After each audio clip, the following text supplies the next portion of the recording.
O tema de hoje é importantíssimo. A gente vai falar sobre o TEA, transtorno do espectro autista, ou autismo, né, como a gente normalmente conhece, e em especial a questão dos estudos. Mas para a gente chegar lá na parte dos estudos, a gente vai falar como um todo antes, a educação no geral, né, de uma criança com autismo. Sou a Marcela Bernardi, para quem não me conhece, sou coach educacional, psicóloga e jornalista e atendo várias famílias, crianças, mães presencialmente aqui em Curitiba.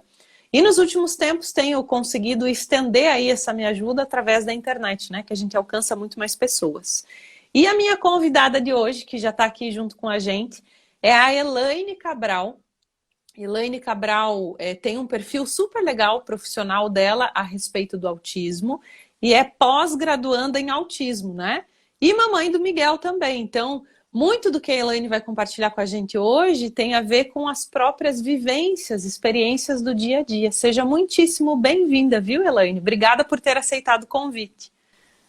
Obrigada a você, Marcela. Boa noite, tudo bem? Fiquei super feliz de ter recebido o convite, seu perfil é muito bacana, já aceitei de imediato e acho que hoje vai ser um tempo de muito aprendizado. Ah, que legal, com certeza. E digo mesmo do teu, viu? E a gente que é da área da educação, assim, que fala sobre isso, acaba se encantando realmente, sempre trocando figurinha e pegando dicas e conselhos. E para falar sobre o tema de hoje, eu quis justamente trazer você para a gente conseguir ser mais assertiva e mais específica nessa questão toda. Então, antes de eu entrar lá na parte dos estudos, a gente vai chegar nela, queria que você contasse um pouquinho para nós. Quem é a Elaine? Quem é Miguel? Como que você chegou nessa questão do autismo? Claro, eu sou Elaine, o meu bacharelado é em TI, eu faço faculdade de nutrição e pós-graduação em autismo, além de inúmeros cursos em autismo que vão me ajudando no meu dia a dia. O Miguel é o meu filho, ele tem 4 anos, ele é autista e hiperléxico. E o diagnóstico dele vai fazer 1 ano agora. Ele foi diagnosticado com 3 anos e 6 meses, depois de muita luta para a gente conseguir entender, né, qual que era a condição do Miguel, porque o autismo, para se chegar a um diagnóstico, é um pouco de batalha, um pouco de luta, mas durante esse tempo que a gente teve essa descoberta, ele se desenvolveu muito. Então, é muito bacana, assim, falar sobre o tema, falar sobre o Miguel. O meu perfil é basicamente sobre isso, né? Sobre sinais de autismo, como que a gente pode acender uma luzinha de entender que, de repente, a criança possa ter essa condição e tratamento, né? Perfeito, super legal você tá aberta assim para compartilhar, né? E concordo com você. Eu acho que além dessa questão de a gente chegar nesse diagnóstico, até para os profissionais às vezes não é tão simples, né? Porque a gente não tem no quadro de autismo, por exemplo, não existe nada físico para a gente caracterizar. Opa, isso aqui é de autismo. É muito comportamental, muito emocional. Cada caso é um caso, tem o transtorno mais leve, o que é um pouquinho mais avançado. E além dessa questão toda, até a gente fechar esse diagnóstico, existe muitas vezes a resistência da mãe e do pai de aceitar, né? Como assim, não, meu filho não. Ou às vezes até passa por vários profissionais e o profissional fala, não, espera, vai passar. Não, espera, é da fase. Não, espera, ele é muito novo.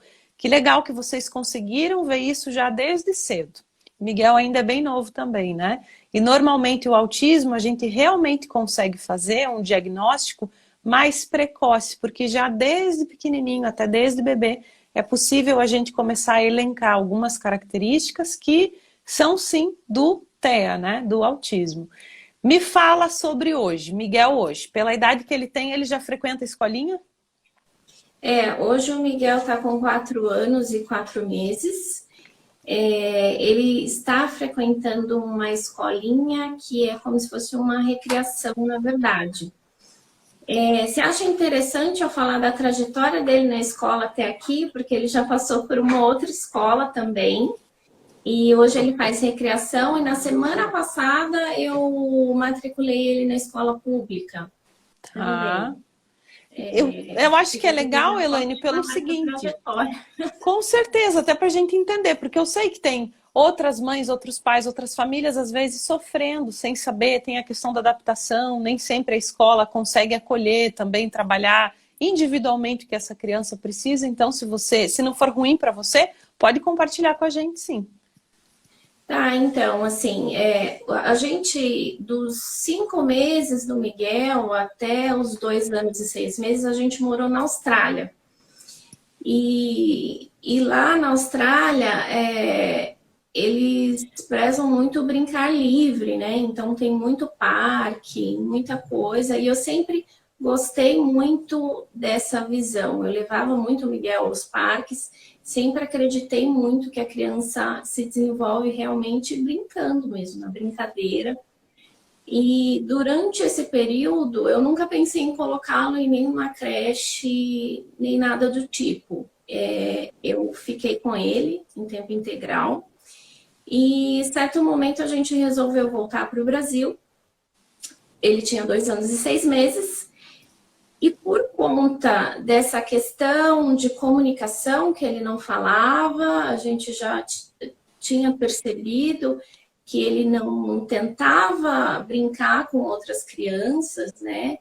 A gente achou interessante procurar uma escolinha para ele, uma creche, uma escolinha, né, com 2 anos e 6 meses. E isso foi feito, a gente matriculou ele numa escolinha, e foi muito difícil a adaptação, muito difícil. A questão da ansiedade de separação, ele não queria ficar. Foi um período bem complicado. Acredito que demorou até uns 3 meses para eu conseguir deixá-lo na escolinha de forma que ele aceitasse ficar. E assim foi indo. Começou a pandemia logo depois, aí parou a escola. Esse ano, depois do diagnóstico dele, eu achei por bem colocá-lo novamente por conta da socialização, né? Depois de um diagnóstico de autismo, você começa a pensar em todas as formas que possa ajudar a criança, né, a se desenvolver, e a escola faz parte disso, é uma parte importante. E aí a gente rematriculou ele na escola. Aí começaram alguns problemas, né? Porque na mesma escola, uma coisa é uma criança que tem alguma dificuldade, que a gente acredita que vai passar aos olhos das professoras, da diretora também. Outra coisa é você vir com um diagnóstico de autismo e apresentar na escola, né? Eu realmente não imaginava que eu fosse ter qualquer tipo de problema com isso. Eu confesso até uma certa ingenuidade da minha parte. Procurei li muito na internet sobre mães que falavam que quando falava o diagnóstico, a escola não tinha mais vaga, histórias muito tristes, e eu acreditava que isso não ia acontecer comigo. Realmente, de fato, não aconteceu. Eles aceitaram o Miguel, só que a minha percepção era assim: eu aceito, mas não tenho condições de fazer tudo. Então, meio que tudo era eu que tinha que prover para a escola, né? É uma boa vontade que tinha, mas um despreparo. Você via que as pessoas não tinham preparo para conseguir lidar com a criança autista. E aí eu coloco um ponto aí importante, né? Que de repente até você possa falar sobre isso muito melhor que eu. O quanto que é legal, é bacana você se dispor a acolher uma criança, mas o quanto o conhecimento que você tem que ter prático mesmo, porque as questões do autismo elas são práticas, para conseguir de fato ajudar essa criança no desenvolvimento dela, né? Então, basicamente, nessa escolinha o que aconteceu foi isso. Teve a boa vontade do acolhimento, mas as questões práticas do dia a dia do autismo, eu via muita coisa acontecer que não era legal, que não era bacana. Me me deixavam triste mesmo. Eu via que meu filho não estava conseguindo se desenvolver. E aí resolvi tirar ele dessa escola. Isso faz uns 3 meses, mais ou menos. E eu fiquei bem chateada e procurei um outro lugar. E achei um lugar aqui em São Paulo que é como se fosse uma recreação e que chama Helper Assessoria, né? Eu conversei com as terapeutas do meu filho, elas indicaram também. E esse lugar, para o que eu estava precisando para o Miguel, que é a socialização, deu muito certo. Deu muito certo porque é um lugar que são pessoas que já são, não são especialistas em autismo, mas são capacitadas, né, para acolher a criança. Acredito que agora no corpo de profissionais delas já tenha alguém para autismo. E aí o Miguel entrou nessa recreação junto com uma assistente terapêutica da clínica que a gente vai, né? E deu muito certo, porque é um brincar livre, mas com uma assistente terapêutica para ir moldando ali essa questão de socialização dele, dos comportamentos disruptivos que são bem presentes no autismo. Todas essas questões que para muitas mães típicas passa desapercebido, que é o banheiro, que é a alimentação, que é a tentativa de socialização, tem dado muito certo. E uma outra surpresa grata que eu tive foi que, pela idade dele, ele tem que estar matriculado na escola, né? Então, 4 anos, é obrigatório. E aí eu fiz um cadastro no site do governo de São Paulo. Eu achava que ia demorar até para eles me chamarem, mas me chamaram muito rapidamente e indicaram uma escola perto de casa que pudesse acolher o Miguel. Eu fiz a inscrição dele na semana passada e fiquei realmente impressionada com o preparo deles, porque tinha todo um questionário onde eu tinha que colocar todas as dificuldades do Miguel, né? E também no que ele é muito bom. Por exemplo, a questão da hiperlexia, a criança lê, né, numa idade muito antes dos pares. O Miguel, por exemplo, com 2 anos. E sem ninguém ter ensinado, né? Muitas vezes, para quem não sabe o que é hiperlexia. Uhum.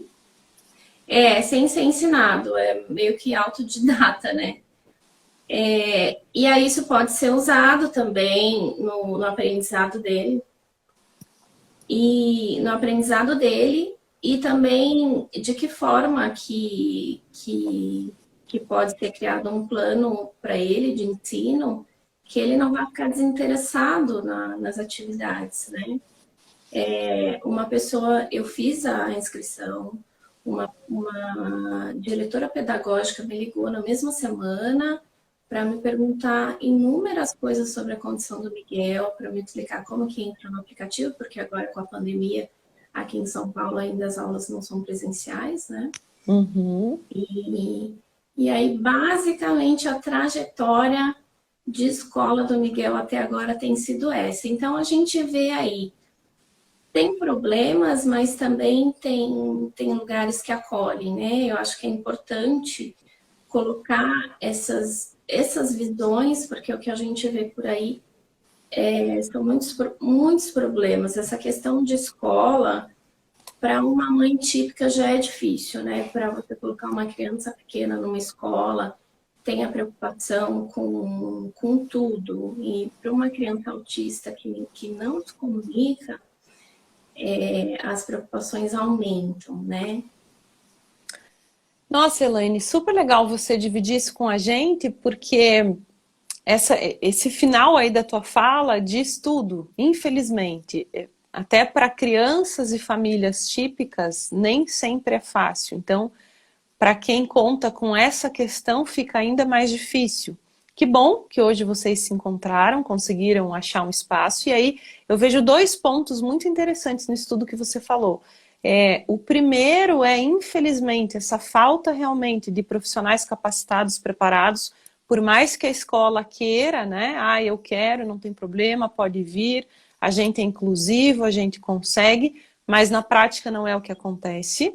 E o outro ponto é você como mãe, né? A família está muito próxima, percebendo, será que isso está realmente ajudando no desenvolvimento do meu filho ou não?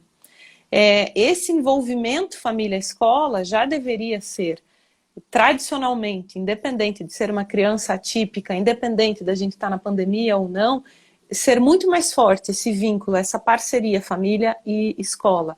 E não é. Hoje, na pandemia, a gente sente que isso está até melhorando justamente por conta da necessidade que se viu do pai e da mãe estar mais próximo ali da educação escolar daquela criança, daquele filho. Mas existem casos que não.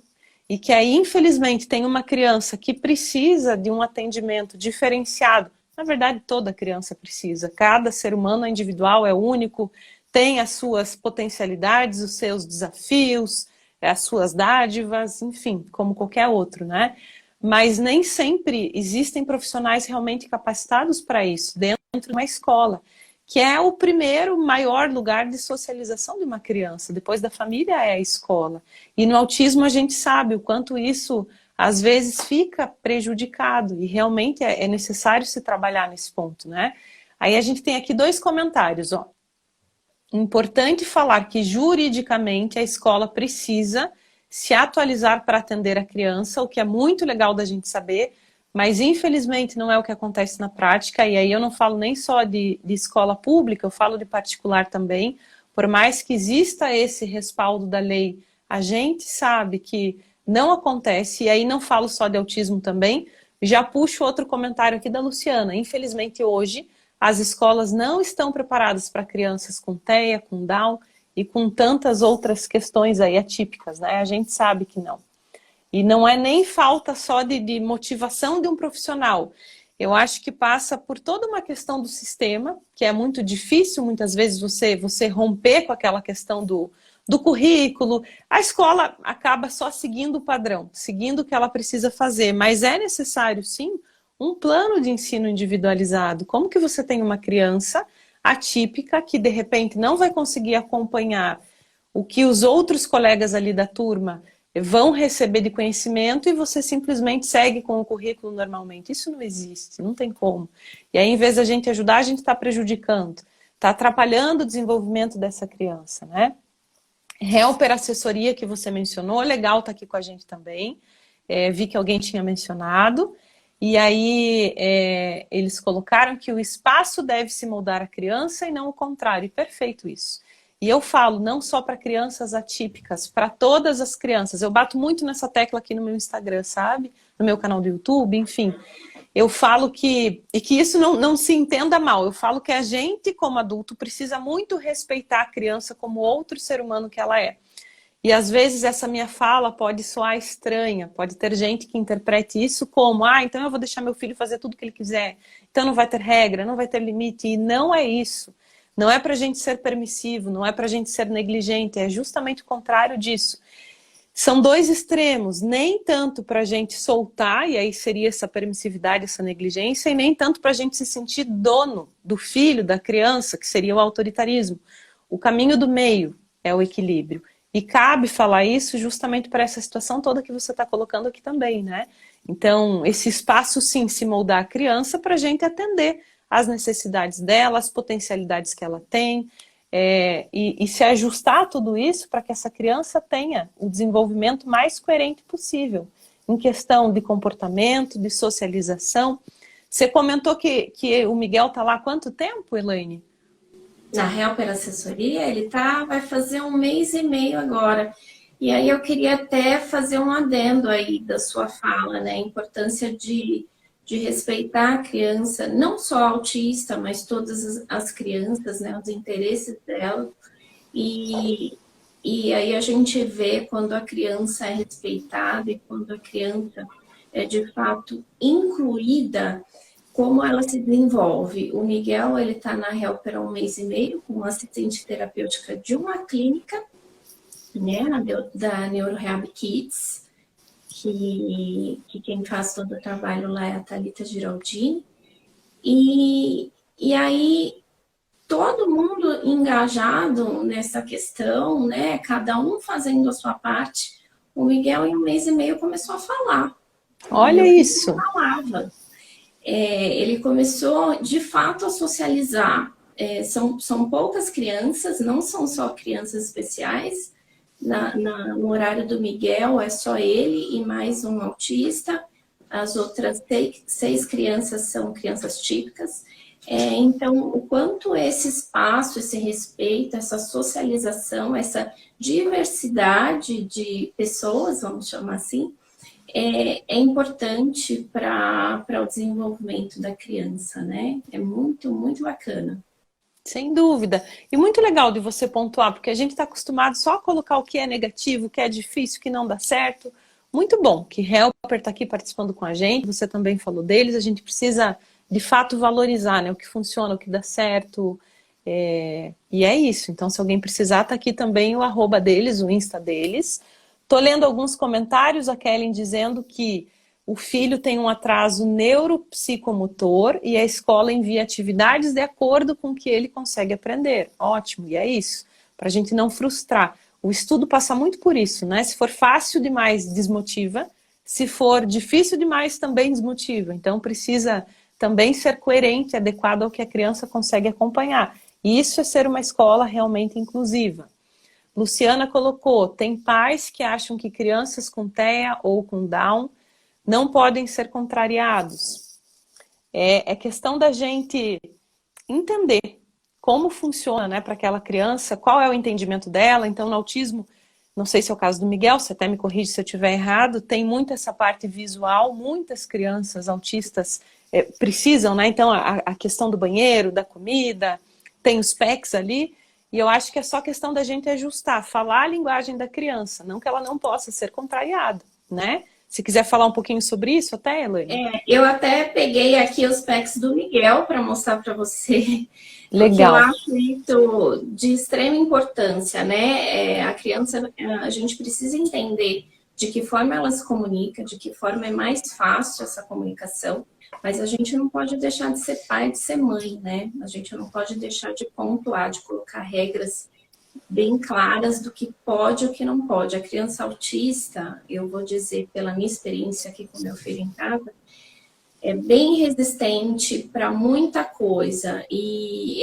é uma luta grande, esse dia a dia, mas a gente não pode esmorecer e deixar fazer o que quer. Inclusive, essa é uma parte do tratamento, vamos chamar assim, da terapia, né? A gente, em primeiro lugar, respeitar essa criança, entender por que ela não quer fazer essa atividade. Aí eu vou falar atividade de vida diária mesmo, né? Precisa escovar o dente, precisa dormir no horário, precisa almoçar, precisa fazer coisas básicas para que a criança tenha o mínimo de saúde. Então, é muito importante a gente entender como eles comunicam e a gente colocar regras, porque antes do autismo é criança, né? E limite é bom, a criança se sente acolhida com limite. E a gente, como pais, a gente tem que fazer a nossa parte. Perfeito. Essa questão do limite da regra, eu sempre pontuo também. Não é a gente ser autoritário, mas é não perder o lugar de autoridade de mãe e de pai. Não existe ato de amor maior do que você ensinar regras e limites para o filho e para a filha. Precisa disso. A gente não pode achar que, porque é uma criança, coitadinho, não pode ter frustração, a vida é só alegria. Não, tem dias difíceis, tem coisas ruins, tem que saber esperar, tem que escovar os dentes mesmo não gostando de escovar os dentes. Então a gente vai adaptando, seja uma criança com TEA, seja uma criança típica, tanto faz. A gente vai adaptando para deixar aquilo menos chato possível, mas não é deixar de fazer. Então é ser firme sim, ter regras sim, ter limites sim, sempre com muito amor. É só a gente cuidar para não perder essa mão, né? Não se tornar autoritário, dono do filho. São os extremos que eu sempre falo, mas super legal que vocês já agem dessa forma e por conta disso também é que está funcionando tão bem, né? O que você falaria, Elaine, assim, para as mães que estão assistindo a gente aqui, mães profissionais, pais, famílias, o que que você daria de dica? Eu sei que é tudo muito individual, cada caso é um caso, cada criança é uma criança, mas se você pudesse pontuar alguma dica para essas famílias terem em casa, para agirem com os filhos, se o filho tiver, for atípico em questão de TEA mesmo, de autismo, né? O que que você viu aí na tua casa que de repente vocês perceberam que, opa, que legal, isso aqui funciona, não dá pra gente viver sem isso agora? Então, assim que eu descobri o diagnóstico do Miguel, eu comecei a pesquisar como é que os autistas entendem de uma forma mais clara, né? E aí a gente vê muita coisa sobre... Eles são muito visuais. Então, eu comecei a espalhar packs pela casa inteira, né? Com o passo a passo, muito certinho, primeiro isso, segundo isso, como é que faz cada atividade de vida diária mesmo, ir até o banheiro, como é que, o que tem no cardápio do almoço, por exemplo, as fotos mesmo. E no caso do meu filho, eu também escrevi embaixo, porque é natural para ele ler, né? Isso acredito que seja fundamental. Algumas pessoas até podem pensar que o autista, que até mesmo fala, ou já pede, que a rotina visual não vai ajudar, mas ajuda sim. Eu vejo muitos Instagrams até de autistas adultos fora do Brasil que usam para eles mesmos, na rotina deles diária.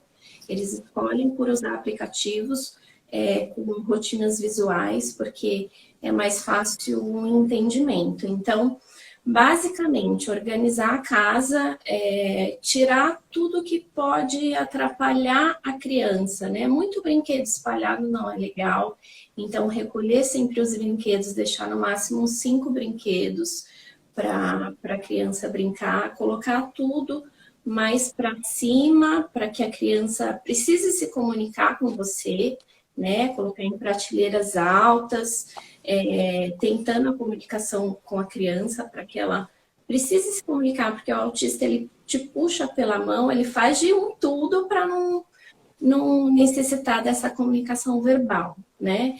Então, basicamente é isso, pistas visuais, dificultar um pouco o acesso para que ele precise se comunicar, prestar muita atenção no que ele está tentando te dizer, prestar muita atenção, fazer, se possível, um diário de comportamentos mesmo, né? Todo comportamento da criança autista que a gente acha que é um comportamento disruptivo, que eles chamam que é um comportamento ruim, tem um porquê, né? Então, começar a se anteceder a isso.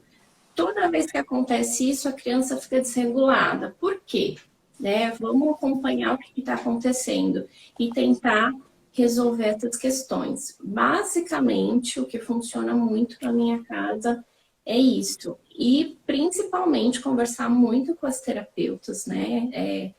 Um tratamento adequado para que as terapeutas que têm toda essa bagagem aí possam ir no dia a dia e te auxiliando com as questões que são muitas as questões. Não tenho dúvida, e cada dia é algo novo também, né? A criança está crescendo, está evoluindo, a família está se desenvolvendo junto com ela, então sempre vai ter questões novas mesmo. Papo Reto Show escreveu aqui, ó, se há uma dificuldade, mesmo que pequena, o especialista deve ser procurado, sem dúvida. E eu sugiro fazer isso quanto antes melhor. Mesmo que exista aquela resistência do pai e da mãe, né? Procura. Se está na dúvida do diagnóstico de um primeiro especialista, vai no segundo, vai no terceiro. Quanto mais cedo a gente entrar com o tratamento e com essa equipe multidisciplinar, mais fácil vai ser, mais leve vai ser para todo mundo. Aí a Nise é professora e escreveu, tem uma aluna de 3 anos e meio que não fala nada, ela balança a cabeça para responder a tudo. Segundo a mãe, em casa ela fala tudo. Então, eu acho que muito de dica que a gente pode te dar, Nise, é disso que a Elaine colocou para nós, essa questão visual também. É muito legal que exista dentro da sala de aula, uma criança vai identificar mais facilmente se tiver esses estímulos visuais, cuidar com a parte dos estímulos também, falando deles aqui, né? Às vezes essa criança não tem a mesma comunicação na escola que tem em casa, porque há muitos casos de autismo com hipersensibilidade a som, a barulho, Isso é difícil para a criança, então vozes dos outros alunos, mexer carteira, tudo aquilo machuca, literalmente machuca, né? Às vezes toca o sinal do recreio, a criança coloca a mãozinha assim nos ouvidos, porque isso é dela, é fisiológico dela, né? Então, cuidar nesse sentido, manter sempre um diálogo muito aberto com a família, para entender qual que é a forma mais fácil dessa criança se comunicar. Você já percebeu que ela se comunica fazendo gestos ali com a cabeça, legal, essa pode ser uma primeira via de comunicação de vocês. Manter esse diário, até que a Elaine colocou aqui também, você no colégio como professora, né? Eu acho que sempre cabe a nós, como educadores, como adultos que trabalhamos com crianças, independente se a gente é psicólogo, se é professor, se é mãe, se é pai, estudar, entender o que é, buscar a resposta, ser curioso, conversar, trocar ideia, como esse nosso bate-papo aqui, tudo pode ajudar, né? Então a gente ir fazendo experimentações para ver de que forma a criança se adapta melhor ou pior, mas está muito presente ali nesse sentido, né? Ter esse apoio sim dessa equipe multidisciplinar, não se esquecer disso, e eu acho que para ser realmente inclusivo na sala de aula, no colégio como um todo, explicar para os outros amigos ali, para os outros alunos, que ó, o fulano, ele está aprendendo a brincar ainda, ou ele brinca um pouco diferente de vocês, ou ele está aprendendo a falar, está aprendendo a fazer as coisas, para as outras crianças entenderem o que se passa com ele. E a gente explicar isso na linguagem, que a criança entenda, para essa criança ser incluída. Mas ó, você pode, ele é capaz de brincar com qualquer um de vocês aqui, então você pode ser a pessoa a chamar ele no recreio. Tem escolas que eu sei que praticam até, é uma coisa bem legal de se tentar de repente, a cada dia no recreio, quando existe aula presencial, um amiguinho da turma vai brincar com essa criança, que é a atípica. E ela vai se sentindo incluída também. E aí os outros vão vendo que ninguém é igual a ninguém, porque ninguém é igual a ninguém. Então, isso acho que a gente consegue de uma forma simples, desde que a escola queira, né? Então, tendo realmente essa intenção de inclusão, é possível, sem dúvida é possível. A Luciana está falando que a pasta dos PECs ajuda muito, meus filhos amam cantar e ficar junto de alguém. Para quem não viu, Elaine, de repente, se você puder mostrar de novo e explicar, Claro. né, o que a gente está falando aqui nessas siglas, às vezes para o pessoal, mas o que é isso? O que são os PECs? Então, os PECs são esses cardzinhos que ajudam a criança a identificar e se comunicar, né? E aí eles podem ser confeccionados de acordo com a rotina da criança e com o que a criança precisa comunicar para você, ou você se comunicar com a criança. É muito legal, assim, ajuda demais. Eu sou suspeita para falar porque foi o que realmente fez eu entender as necessidades do meu filho e fez ele entender o que eu estava tentando me comunicar com ele. Então, foi muito bom mesmo. Até para crianças que já falam, é interessante ter esses packs. É bem bacana. Olha, vê se você consegue até ajudar, então, agora que você está falando disso, a Lu Alves. Ó, você já está ajudando, já está sendo um super canal de bênçãos, viu? Só, ó, ela diz assim, meu filho não fala nada, não aponta para nada, não consegue se expressar, mas eu já consigo entender o que ele quer, graças a Deus e ao perfil da Elaine, viu que bênção? Perfil cheio de informações para novas mães atípicas. Veja só, eu sempre falo, a gente precisa ser essa luz, né? Compartilhando, conversando. A gente não faz ideia do quanto reverbera e quanto se faz necessário. Talvez tentar os PECs com a Lu, não sei se ela tentou ou não. Eu acho que ainda não. Eu converso com a Lu de vez em quando, eu acho que ela ainda não tentou os packs, mas aí fica como dica, viu, Lu?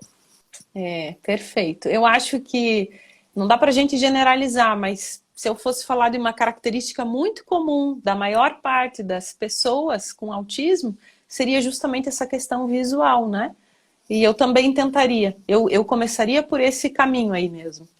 E, claro, contar com a ajuda de profissionais. Hoje vocês, Elaine, como que é para o Miguel? Ele conta com o apoio de uma equipe multidisciplinar, imagino? Então, desde o diagnóstico dele, a gente já começou com as intervenções na própria clínica que fez os testes neuropsicológicos. Então, assim que a gente soube do diagnóstico, ele já começou a ser tratado com a fono, a doutora Carla, que é especialista em autismo, com a Thalita Giraldini, que é mestranda em análise do comportamento, e com a Cici, que é TO. Então, ele começou nessa tríade, né, de tratamento, e com as atividades em casa. Há 2 meses atrás, eu também o consultei com uma nutricionista, que acompanhou ele por 1 mês, que é a Larissa. Então, é um tratamento multidisciplinar mesmo, e todo mundo tem que estar engajado. Eu acho que o engajamento, principalmente dos pais, para que a criança consiga começar a generalizar, né, o que ela viu na clínica, ela conseguir entender como é em casa, a questão da escola que a gente falou até agora, que é fundamental, porque pelo menos 4 horas do dia eles passam na escola, né? E aí o tratamento do Miguel tem sido esse, até agora, e eu te digo assim, com todo o orgulho do mundo, que dá resultado, porque ele era uma criança e hoje ele é outra criança. A gente consegue se comunicar com ele, que era uma dificuldade. Eu acho que para a mãe atípica, para a mãe de autista, a maior dificuldade que a gente tem é não entender o que o nosso filho quer falar para a gente. Chega a doer você olhar a criança e não saber o que ela quer, se ela está com sede, se ela precisa de alguma coisa. Então, esse tratamento permitiu que o Miguel conseguisse começar a se comunicar, primeiro com as pets, depois começou a pedir, só falando a palavrinha, por exemplo, água. Aí, vamos correr para dar água para ele, porque ele está com sede. E hoje ele está falando frases, até 2 frases. Olha só. Então, até 2 frases, assim, por exemplo, mamãe, eu quero água. Agora ele já consegue falar a frase inteira.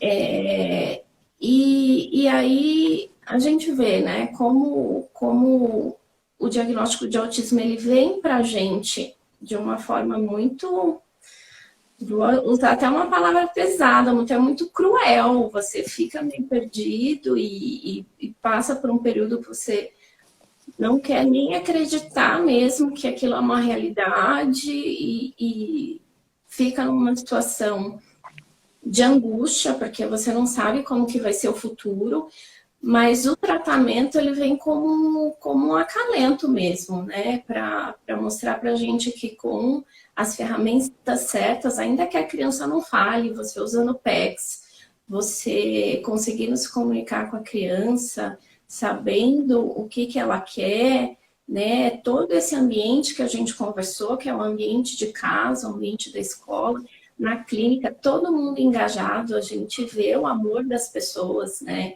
Pelo nosso filho é muito bonito, porque você vê que a criança se desenvolve. Não é só você ser profissional, é você ter amor por aquilo que você faz. E graças a Deus, assim, eu vejo isso nas profissionais da clínica, eu vejo na Helper, e aqui em casa também. Não é só o amor que vai fazer a criança se desenvolver, então tem que ter técnica, tem que ter muito estudo. E basicamente essa é a realidade do Miguel hoje: é escola todo dia, terapia todo dia, ou em casa, ou na clínica. E meio que chega um momento que isso fica meio natural mesmo. Eu fico com ele aqui em casa, eu cuido dele o tempo inteiro, e as questões comportamentais começam a ficar natural. Você começa a falar com a criança de uma forma que ela te entenda. Se tem algum comportamento disruptivo, você já analisa o comportamento, já tenta modificar ali ou aqui, e assim vai seguindo. Assim, não é um mar de rosas, mas a gente consegue entender e utilizar as ferramentas que a gente tem para o desenvolvimento da criança. Ai, lindo, lindo tudo isso que você colocou. O amor, eu acho que em primeiro lugar, as duas coisas precisam sim andar juntas, né? Claro que precisa de técnica, de ferramenta, dessa equipe toda, mas o amor é meio caminho de qualquer base de educação, eu sempre falo muito, amor, amor, a criança precisa se sentir amada, aceita, importante, valorizada, acolhida. Isso é metade do processo mesmo. Tanto o amor da família, quanto o amor dos profissionais, dos professores, isso é o que move, né? Cada um de nós, sem sombra de dúvida. A Lani está perguntando se a live vai ficar salva. Fica assim, Alane, eu deixo salva aqui no meu IGTV até domingo. E depois de domingo, só lá no meu canal do YouTube. Então, ela fica salva para sempre, tá? Mas mantenho no Instagram só até domingo. E aí depois tem o link do meu canal do YouTube aqui no meu perfil. Acabando aqui, depois, se quiser, clica lá para se inscrever, bem tranquilo. Então, sempre vai ficar live, salva aí se alguém quiser ver, rever, até compartilhar com mais profissionais, mais mães, mais pais. Que Elaine está dando muitas dicas para nós. Super obrigada, viu, Elaine? Ah, obrigada a você. Quero ver se você quer colocar mais alguma coisa antes de eu encerrar, se mais alguém tiver alguma dúvida também. Eu só queria falar um pouquinho, a gente começou a falar, né, sobre os sinais do autismo. O meu Instagram eu criei por conta disso, né, porque o diagnóstico do Miguel foi difícil pela falta de conhecimento mesmo, de eu não saber sobre o autismo, por ir em profissionais que se diziam especialistas, mas de fato não sabiam que era o autismo.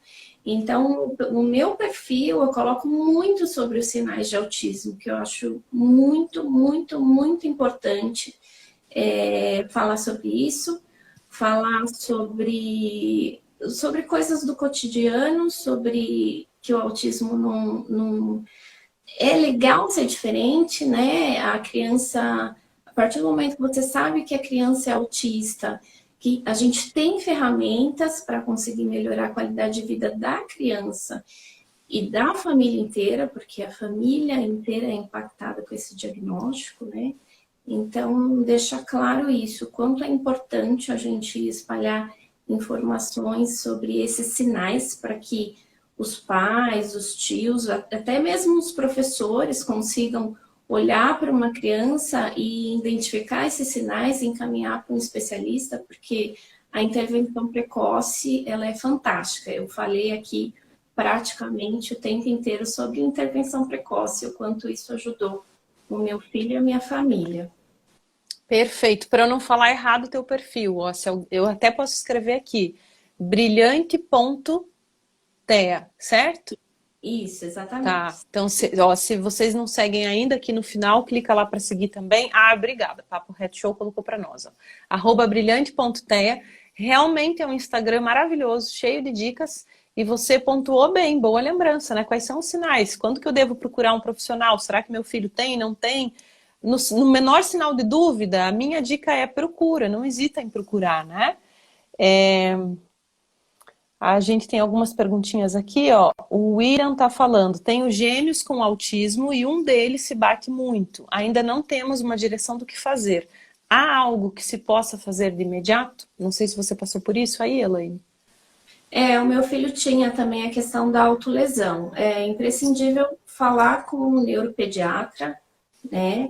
E também uma pessoa que seja especialista em análise comportamental, para avaliar o porquê que está acontecendo esse comportamento e tentar redirecionar. Então, esses dois profissionais, o neuropediatra e uma analista comportamental, podem te ajudar muito e até acabar com esses comportamentos.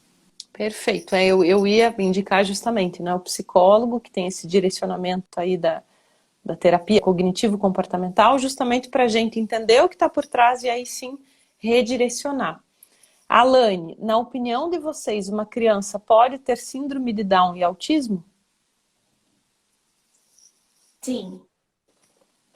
Na verdade, pode estar combinado várias coisas, né? Por isso a importância da gente fazer esse diagnóstico o mais cedo possível, porque pode se combinar TDAH e autismo, hiperlexia, que é o caso, síndrome de Down e autismo, Down e TDAH, tudo pode estar combinado. E aí, cada quadro, mesmo que esteja no mesmo ser humano, na mesma pessoa, precisa receber o tratamento específico para aquele quadro.